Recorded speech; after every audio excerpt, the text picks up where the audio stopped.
أن نفتخر بديمقراطية البوس على اليد والبوس على الجلابة، لأننا شعب حر، لأننا أسياد، وهذه ديمقراطيتنا. هذه ديمقراطيتنا، وشعبنا على كل حال يفتخر بها، لأنها حررته من الاستغلال. حررته. المناسبة يسرني كذلك أن أتناول الحديث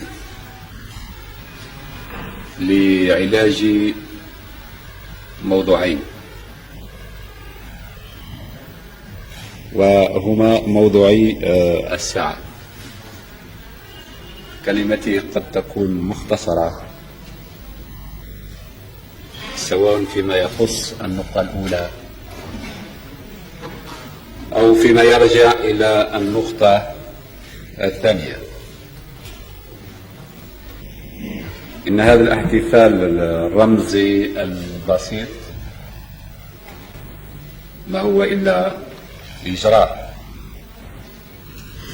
جديد على طريق تدعيم هياكل الحزب. فبعد هذه السنوات الطويلة التي كانت حافلة بالنشاطات الاقتصادية،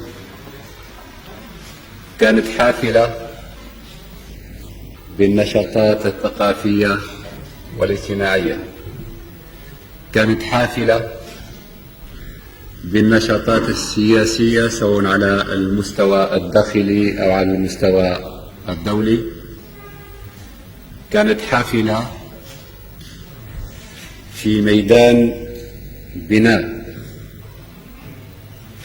هياكل الدولة الجزائرية الحديثة التي بعثت من العدم بعد استعمار طال قرن وما يزيد عن قرن. قد حان الوقت، وكما أعلنا عن ذلك مرارا وتكرارا وفي كثير من المناسبات، أن نعطي أهمية خاصة ومتزايدة لكل ما له علاقة بالحزب. نعطي أهمية خاصة ومتزايدة للحزب، لأن في النهاية الحزب هو الثورة. لا يمكن أن نسير ثورة بأجهزة إدارية، لا يمكن أن نضمن النجاح والاستمرار للثورة بأساليب إدارية بيروقراطية. إذن لا بد من الاهتمام بالحزب وإعطاء المكانة اللائقة به التي حددها بوضوح وبكل دقة الميثاق الوطني. بالأمس كانت تنقصنا هذه الوثيقة، واليوم فهذه الوثيقة التي تسمى بالميثاق الوطني هي سلاح كل مناضل ثوري يعمل من أجل الدفاع عن المكاسب المنجزة والمحققة، ويناضل من أجل مكاسب أو يناضل من أجل تحقيق مكاسب ثورية جديدة. هذا بالنسبة للثورة وفلسفتها، فهناك إذن ميثاق، أهداف واضحة، مبادئ واضحة، المراحل واضحة محددة، الأولويات والأسبقيات كذلك. موحدة. بفضل وجود هذا الميثاق وتوضيح الرؤية وتوضيح الصورة، حتى الاختيارات تكون، حتى الالتزام يكون واضح، استطعنا أن نستخرج منه مبادئ الدستور، اللي هو عبارة عن قانون عام يضبط ويحدد الصلاحيات نتاع الهيئات في مستوى الدولة، يحدد ويوضح الحقوق والواجبات في مستوى الفرد. لكن لم تكتفي البلاد بعد المناقشات التاريخية التي ستبقى ترن في آذان كل المناضلين أثناء التحضير لوثيقة الميثاق. لم نكتفي بهذا، بل كان لابد أن نعطي للبلاد مجلسا وطنيا مكونا من مناضلين اشتراكيين، مناضلين مخلصين يدافعون عن الوطن، يدافعون عن البلاد، ويدافعون عن المنهج الثوري وحقوق المواطن. وقد بدأ بالفعل هذا المجلس أعماله، ونتمنى له من صميم فؤادنا مرة أخرى النجاح، لأن نجاحه جزء من نجاح المؤسسات متاع الدولة والمؤسسات متاع الثورة، اللي احنا نريدها أن تكون مؤسسات تبقى وتستمر بعد ذهاب الرجال والأفراد. اليوم أيها الإخوة قلت حان الوقت أن نثير اهتمام أو نعير اهتمام خاص، وكما عودناكم في الماضي فإننا نلتزم بأننا سنخصص الوقت الأكبر من وقتنا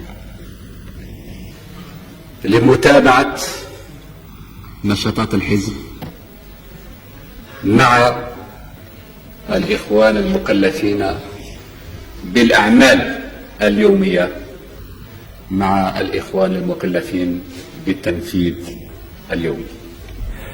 وهذا ليس واجبي فقط، بل هو واجب كل مناضل.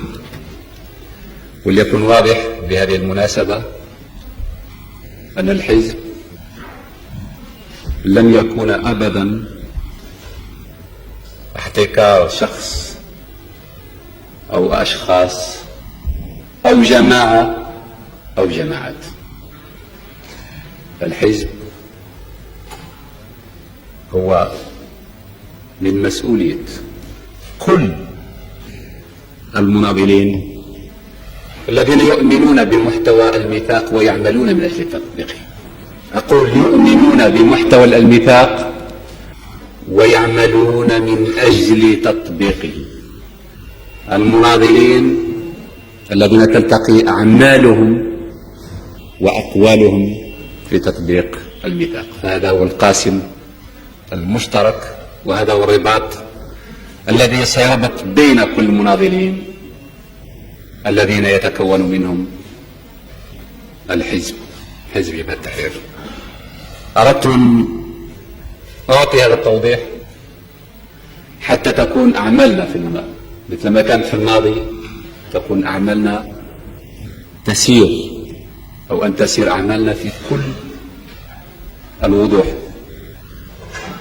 إذا لم ننجح في عقد، إذا لم ننجح في مؤتمر 64، محكوم علينا أن ننجح في مؤتمر 78. أقول محكوم علينا أن ننجح في المؤتمر القادم. ونحن نعرف وندرك أن النضال هو ليس إلزام. العمل النضالي ليس إلزام. العمل النضالي لم يكن في يوم من الأيام شيء يفرض. العمل النضالي هو اقتناع بالدرجة الأولى، اقتناع بالدرجة الأولى، بالمنهج، بالسياسة، بالخط، بالمبادئ اللي هي اليوم واضحة. فعلى كل مناظر، وخصوصا بعض الإخوة المناظرين المسؤولين الذين لم تتوفر لهم أطر النضال، أن يستجيبوا لهذا النداء، لأننا سنعمل لتنفير هذه الأطر. سنعمل لفتح الأبواب لكل الإرادات المخلصة حتى نذهب إلى المؤتمر وصفوفنا كمناضلين، وصفوفنا كثوار، وصفوفنا كاشتراكيين، بالخصوص قوية مترصة. وهذا هو شرط النجاح بالنسبة لاستمرار الثورة، بالنسبة لاستمرارية الثورة، بالنسبة لمواصلة الزحف نتاعها، بالنسبة للعمل من أجل تحقيق كل الأهداف التي لم تتحقق بعد. فهناك إطار كالحزب، وهناك إطار أوسع كالمنظمات الجماهيرية. فعلى كل من يريد أن يواصل معنا بجنبنا، بجنب كل مناضلين هذه المسيرة التاريخية، أن يأخذ مسؤوليته بالنسبة لوجوده في صفوف هذه الحركة الثورية. ونعتقد، وهذا تقييم ليس مبالغ فيه، نعتقد أن الطاقات الثورية موجودة في هذا البلد، أن المناضلين موجودين في هذا البلد. إذا كان الهياكل لا تزال ضعيفة، ونحن بالدرجة الأولى المسؤولين عن هذا، فلا يمكن أن نقول بأن جزائر 1977 ما بقوش فيها مناضلين. هناك حقيقة ميل إلى الحياة السهلة، هناك شيء من النسيان، نسيان الماضي القريب بدأ يخيم. لكن إذا استطاعت الجزائر، الثورة الجزائرية، أن تتعدى كل الصعاب والعقبات الكبرى، فالفضل، كل الفضل يرجع لا لعبقرية شخص أو أشخاص، ولكن لهذه الطاقة الحية التي تعمل وتناضل وتبني وتشيد صرح الثورة وصرح البلاد. هذه إذن بعض اللمحات عما ينتظرنا بالنسبة لآخر هذه السنة وبالنسبة للسنة القادمة.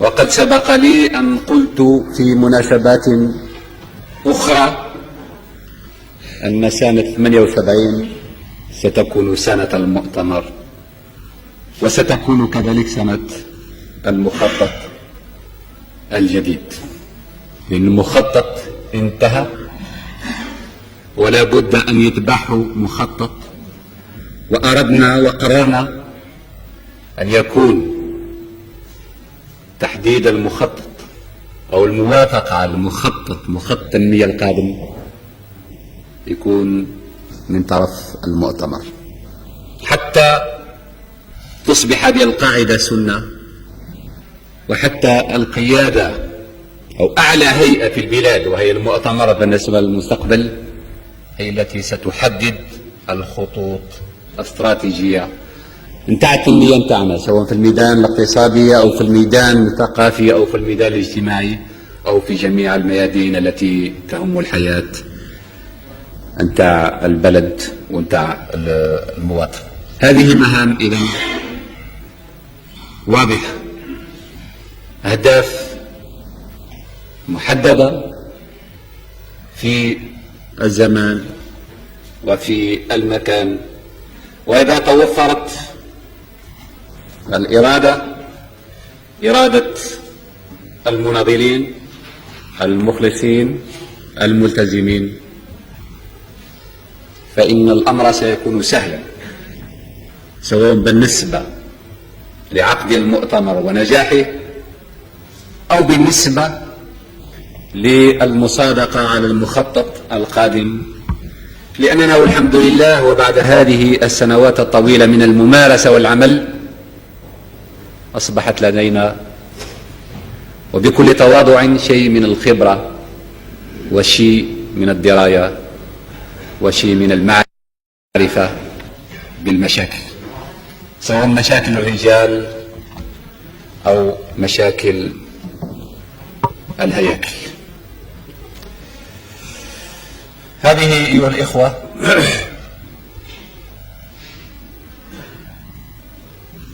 ملاحظات ولمسات خفيفة حول هذا الموضوع. ماذا هذا الحمد؟ هل حقيقة أن المشكل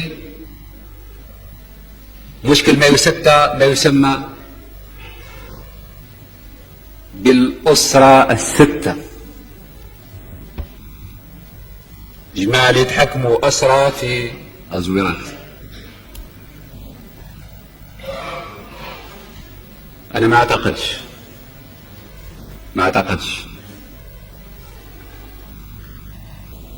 وإنما هذه فقط هي سبة وكانت مناسبة.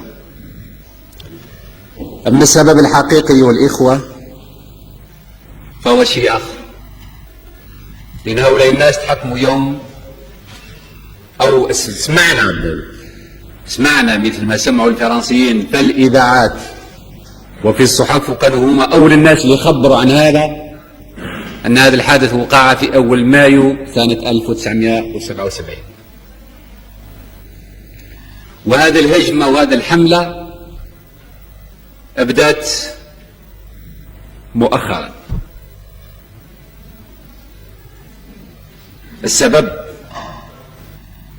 السبب هو شيء آخر. أولا أن فرنسا الرسمية لم تتخلى بعد عن أطماعها الاستعمارية في إفريقيا وعن منطقة النفوذ، وهذا هو الواقع. لما الفرنسيين يقولوا إفريقيا للأفارقة معناه إفريقيا للفرنكوفونية، إفريقيا لابد أن تبقى خاضعة لجزء من النفوذ الفرنسي. هذا هو الواقع وهذا هو الجوهر. فرنسا لم تتخلى، خصوصا في منطقتنا هذه، منطقة شمال إفريقيا ومنطقة إفريقيا، لم تتخلى بعد عن استراتيجية المصالح. هذا هو الواقع وهذا هو الجوهر. هذا هو الواقع وهذا هو الجوهر. فقد وجدنا الحكومة الفرنسية تتحمس وتعمل بجد وتقوم بالضغوط ضد الحكومة الإسبانية في ذلك الوقت لكي تسلم الصحراء الغربية لحلفائها ولعملائها. هذا شيء معروف وثابت تاريخيا. نوجد أن فرنسا التي استعمرت بلدنا قرن وأكثر من ربع قرن استغلت هذه الأزمة الموجودة في شمال إفريقيا أو في الصحراء الغربية لكي تغدق وتدفع بالأسلحة لإعادة تسليح الجيش المغربي. هذا واقع ثاني أقول بشيء من الحماس وبشيء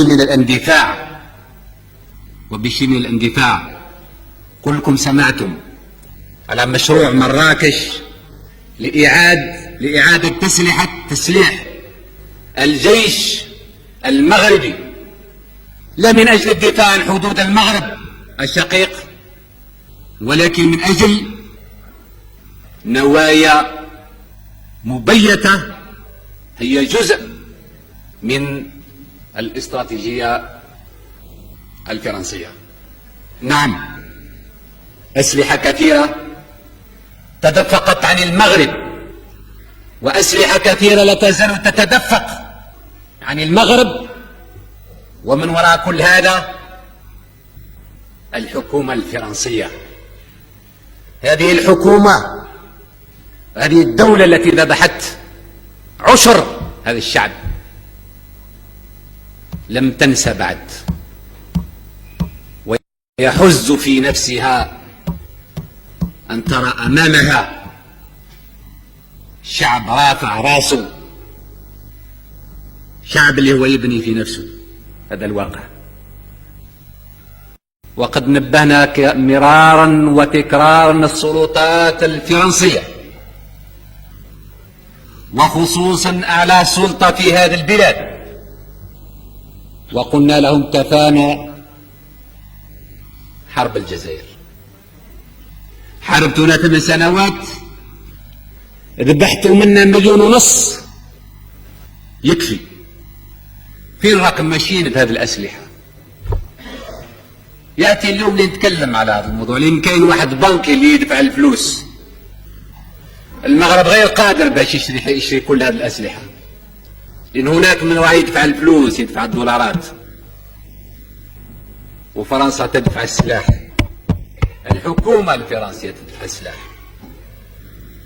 هذا الواقع من أجل تثبيت وتكريس استعمار من نوع جديد.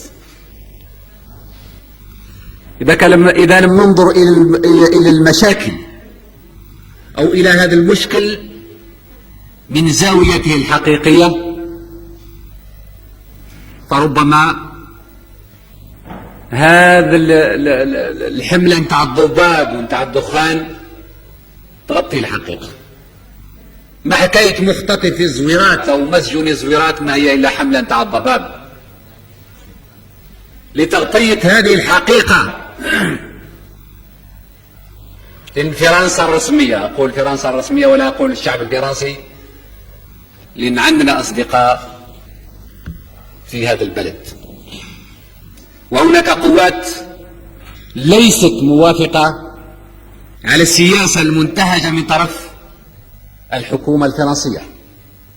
واسمحوا لي أيها الإخوة، ونظرا لدقة الحالة وخطورتها لابد أن أكون معكم ومع نفسي ومع ضميري صريحا إلى أبعد الصراحة. إذا قلت وهذا هو الواقع، هذا هو الواقع. واتفاقيات التسليح بدأت بالخصوص من أزمة الصحراء الغربية، وليس كما زعم ملك المغرب أنها بدأت في 73، بدليل أنه بعد 73 وقع ما وقع في المغرب. وفي ذلك الوقت المغرب لم يكن يفكر بتسليح الجيش المغربي، ولكن كان يفكر بالخصوص كيف ينزع عنه السلاح، وقد نزع عنه بالفعل السلاح. إذن يجب أن لا نتلاعب بالتاريخ، يجب أن نضع الأمور في أماكنها، كل حاجة في المكان تحت. قلت نبهنا ونبهت شخصيا الرئيس الفرنسي لخطورة هذه السياسة. أنا شايفه في المشي، عنده استراتيجية، لابد تكون عنده منطقة نفوذ، ومنطقة النفوذ هذه ما تقدر تكون إلا في البلدان الإفريقية الناطقة بالفرنسية، ما تقدرش تكون في أمريكا اللاتينية، ما تقدرش تكون في آسيا، ولا حتى في أوروبا. ومنطقة النفوذ هذه تمتد من المغرب إلى موريتانيا، إلى السنغال، إلى جهات أخرى من أفريقيا. لكن ما كان يعتقده الفرنسيون أو الحكومة الفرنسية بأن أزمة الصحراء الغربية هي أزمة مفتعلة من طرف الجزائر. قيل أن هذه الأزمة افتعلت من طرف الجزائر، وافتعلتها أنا شخصيا. هذه الدعايات التي روج لها المغرب وروجت لها فرنسا اليمينية بأنني أنا السبب في افتعال هذه المشاكل، وأنا في واد وقيادة البلد في واد، وأنا في واد والشعب راه في واد آخر، يعني غير أنا وحدي لأسباب شخصية افتعلت هذا المشكل. لا أجيب عن هذا السؤال، لأن الإجابات كانت واضحة وصريحة في المهرجانات، في المظاهرات، في المسيرات التي جرت في هذا البلد في الأيام القريبة منا وفي الشهور البعيدة. وهذه طبعا عبرة لمن يريد أن يعتبر، لكن هناك أناس لهم عيون لا يبصرون بها، وكذلك لهم آذان لا يسمعون بها. ما كان يعتقد بأن هذه الأزمة هي أزمة مفتعلة تحول إلى حرب حقيقية، إلى حرب حقيقية. الدعايات التي شنت بأن هذا شعب صغير، شعب محدود العدد، وكلهم هذو ناس رحب ما يعرفوش حتى معنى الاستقلال. هذه الدعايات اللي سمعناها وسمعها كل واحد منكم. لكن نفس السياسة الفرنسية لما جاءت في القضية جزر القمر حاولت تفصل جزيرة مايوت، قال نجعلها وحدة، لأن المصلحة الاستعمارية اقتضت بأن تنتهج هذا المنهج. ما كان موقف الجزائر بالنسبة لهذه القضية. هل نكن عداوة للشعب المغربي؟ أبدا. ويخطئ من يسيء الظن بنا. قيل أن الشعب المغربي ساعدنا البارح وإحنا قلال الخير، إحنا دفعنا الثمن من أجل تحرير الشعب المغربي، إحنا دفعنا الثمن. ما زالوا في هذا القاع ناس أحياء كيف تخلوا عنا. ليس الشعب المغربي الذي تخلى عنا أثناء حرب التحرير، عندما تعهدنا بأننا سنخوضها حربا شعوى حتى نطرد الاستعمار. فماذا وقع؟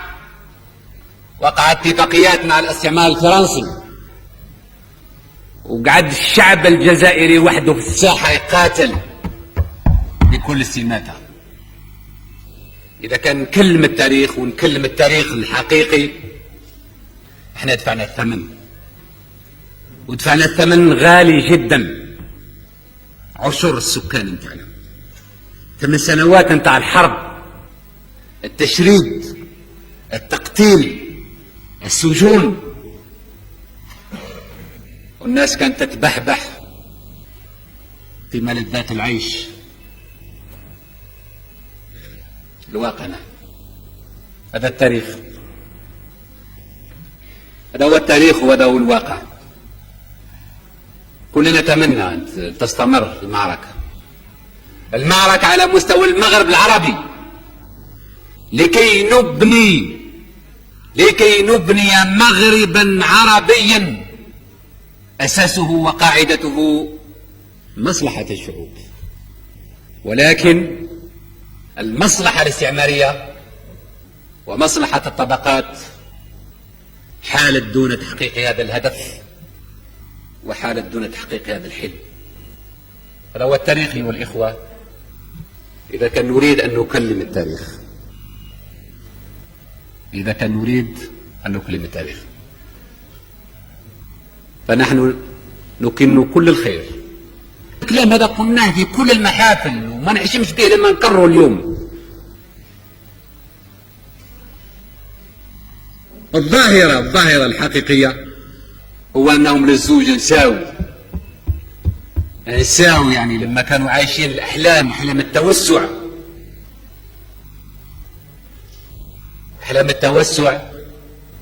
نساو الحقيقة المرة وهي الشعب الصحراوي. سياسة بلادنا واضحة، لسنا ضد المغرب أبدا، لسنا ضد موريتانيا أبدا، لكن احنا ساعدنا ونساعد الشعب الصحراوي.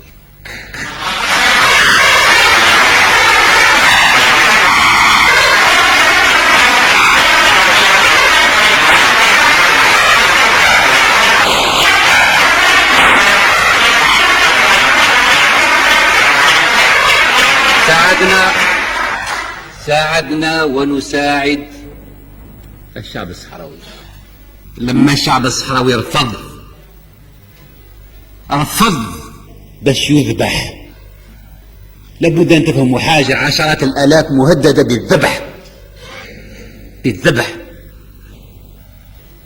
لما رفض باش يذبح خذ السلاح باش يدافع عن الحدود، باش يدافع على بلاده. قيل ان الجزائر تساعد، نعم أنا نساعد، وأن الجزائر هي اللي خلقت المشكلة. موقفنا واضح كذلك، ما خبيناش، واعترفنا بالحكومة المؤقتة بتاع الشعب الصحراوي، ما خبيناش، هذا معروف. التاريخ يحكم علينا ولا يحكم ضدنا، هذا موقف أخذنا. لكن هل ممكن أن بقرار حكومي بمرسوم رئاسي أن نبعث الناس يموتوا؟ هل ممكن؟ نعم، كل واحد يقدر يسلح ناس، وحتى الرجعية المغربية راه تحاول تسلح ناس باش يضربوا الثورة الجزائرية، وحتى غولاة الجزائر الفرنسية كانوا يسلحوا ناس باش يجيوا يضربون عليهم في العاصمة. ولكن تتذكروا كل واحد قادر يسلح، لكن فين هو الإيمان، فين العزيمة، فين الإرادة؟ قادرين نسلحوا لكن ما ناش قادرين نبعثوا الناس هذو يروح يموتوا. وهذا الناس قرروا باش يموتوا من أجل الوجود نتاعهم، من أجل أن يعترف بهم، من أجل أن لا يحرموا من حبات الرمل ينتحهم ونتاع آبائهم وأجدادهم. إذن خلفيات هذه القضية، فرنسا من الأول، يعني الحكومة الفرنسية من الأول كانت في هذه المعركة، بجانب المغرب وبجانب موريتانيا حتى دكار. تعرفوا فرنسا عندها قواعد في دكار، قواعد للدفاع عن من؟ عن مصلحة من؟ لصالح من؟ لكن اللي وقع في المدة الأخيرة أن المعركة اشتدت في الصحراء صحيح، وأنه رغم وجود 30,000 أقول 30,000 جندي مغربي في الصحراء، ورغم الحلف المقدس